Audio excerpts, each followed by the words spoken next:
You are working on the truly inspiring project of a Jiffy Lube, for those of you who haven't lived in my world for very long. An auto repair and oil replacement retail establishment. I used to have a car that I had to change the oil like every month and a half, and so I got to know all the different oil change places all around. It's a long story. All right, it's in a cold climate of Minneapolis. What sort of heating system would you expect for the main car bay? So we have a DX RTU, a hydronic system, an air-based furnace system, an IR system, infrared system. The DX RTU, that's a direct exchange. That's RTU means rooftop unit. That's where there is no cold water system. It's just using the refrigerant. It's typically a air-based furnace system. I'm going to come back to that one in just a second. A hydronic system, meaning like it's a hot water pipe system. Air-based furnace system, just exactly what it sounds like. And an IR system. The IR systems are the ones that are those boxes that you can actually see in the room, and they are line of sight. They look like giant toasters, essentially. So, do I want a hydronic system in a car bay for oil change place? No, I don't. What happens when the doors are open a lot because the cars are coming in and out?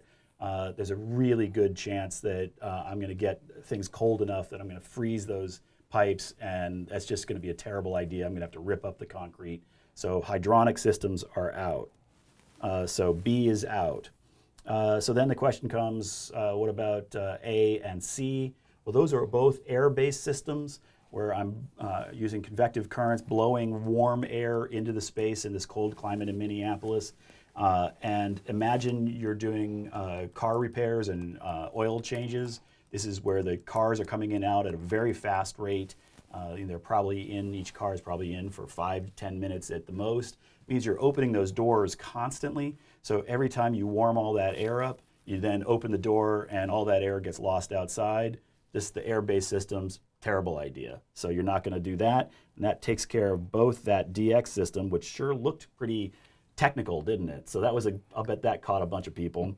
And then C as well. So the best answer in this very weird, particular, specific situation is going to be that infrared toaster system, where it's a radiator and it's going to radiate into the space so that you feel warm and the car feels warm and the concrete feels warm and the tools feel warm, but it may not do that much to the air. The air itself is probably relatively cool.